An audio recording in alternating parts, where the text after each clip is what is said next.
টুনি ও tuna তাদের একটি ছোট্ট ঘরে বাস করত।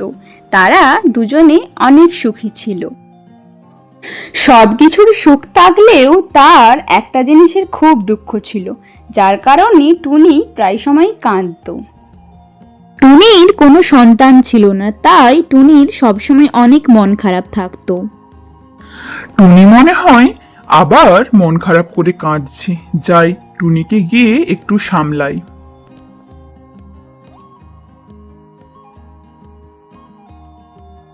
টুনি, তুমি মন খারাপ করো না, দেখবে ঈশ্বর ঠিক আছেন, তিনি সব নিশ্চয়ই ঠিক করে দেবেন। আমাদের ঘরেও একদিন সন্তান আসবে, তুমি এভাবে ভেঙে পড়ো না টুনি। তুমি ঠিকই বলেছ টুনা, ঈশ্বরের প্রতি ভরসা রাখা দরকার। ঈশ্বর ঠিক আমাদের জন্য কিছু ভেবে রেখেছেন। আমি আর মন খারাপ করব না আজ থেকে। ঠিক আছে টুনি, আমি এবার কাজে যাই। আজকে তো ফিরতে ফিরতে অনেক দেরি হয়ে গেল, যাই বাড়ি যাই। একটা বাচ্চার কান্নার শব্দ না, কোথা থেকে আসছে এই শব্দ? ওমা, এখানে একটা বাচ্চা এভাবেই পড়ে আছে। গিয়ে যাই, দেখি তো। কেউ শুনছেন? আশেপাশে কেউ আছেন? এই বাচ্চাটা কার? কেউ আছেন? শুনছেন? না, কেউ তো নেই। এভাবেই বাচ্চাটাকে এই জঙ্গলে ফেলে রাখা যাবে না। যাই, একে আমার সাথে আমার বাড়ি নিয়ে যাই। টুনা সেই বাচ্চাটিকে নিয়ে বাড়ি চলে যায়। টুনি, ও টুনি, শিগগিরই এসো, দেখো আমি কি এনেছি সাথে করে। টুনি, কোথায় আছো তুমি? তাড়াতাড়ি এসো। দেখো, জঙ্গলের মধ্যে এই শিশুটিকে আমি পেয়েছি। আশেপাশে কাউকে দেখতে পাইনি, তাই আমি ওকে নিয়ে চলে এসেছি। খুব ভালো করেছো তুমি টুনা। আজ থেকে আমরাই এর মা বাবা। আমরাই একে নিজের সন্তানের মতো ভালোবাসবো, নিজের সন্তানের মতো আঁকলে রাখবো।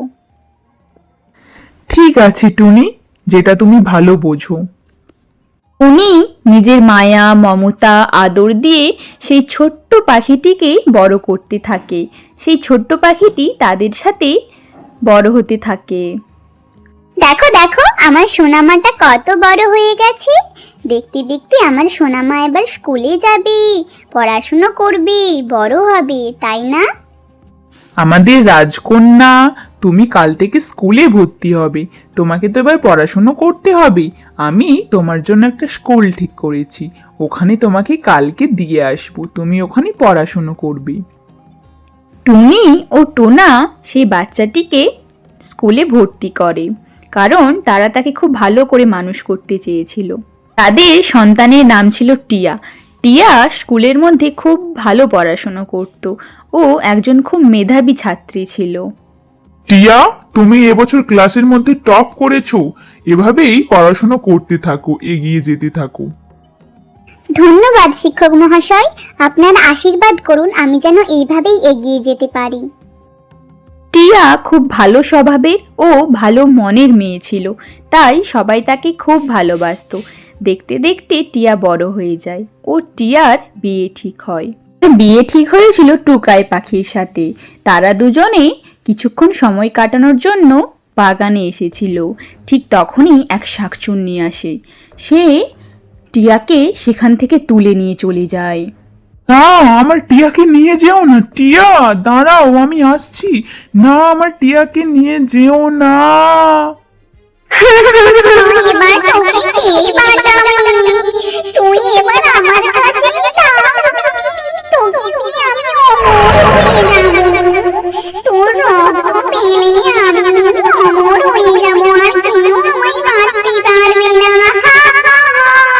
তোর ওই বড় জন্মে আমায় খুঁজে পাবে না। টুকাই সব কথা টিয়ার মা বাবাকে জানাতে আসে। এ তুমি কি বলছো বাবা? আমাদের মেয়েকে ওই শাকচুন্নি ধরে নিয়ে গেছে। হায় ঈশ্বর, এখন কি হবে? আমাদের মেয়েকে আমরা কিভাবে ফিরে পাবো? মা বাবা, আপনারা চিন্তা করবেন না। আমি আপনাদের কথা দিয়ে গেলাম, যতক্ষণ না আমি টিয়াকে আনতে পারি আমি এই বাড়িতে ফিরবো না।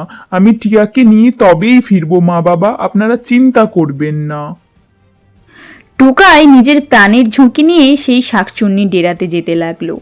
সে অনেক তাড়াতাড়ি যাচ্ছিল ও অনেক কিছু ভাবছিল। সে শুধু ভেবে যাচ্ছিল সে কি করে টিয়াকে বাঁচাবে। তখনই তার রাস্তায় দেখা হয় এক নাগিনের সাথে।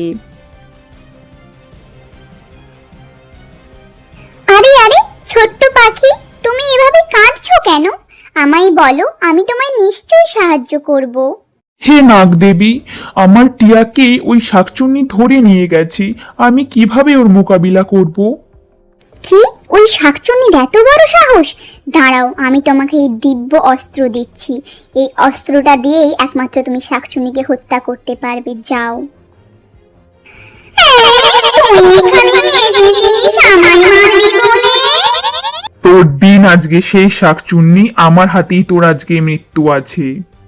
শাকচুন্নি যখনই টুকাইয়ের দিকে যেতে লাগলো ঠিক তখনই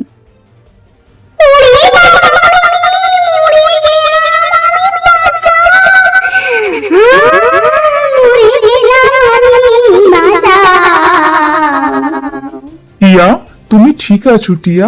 আমি পেরেছি তোমাকে বাঁচাতে। হ্যাঁ টুকাই, তুমি আমাকে বাঁচিয়েছো। তোমার অনেক অনেক ধন্যবাদ।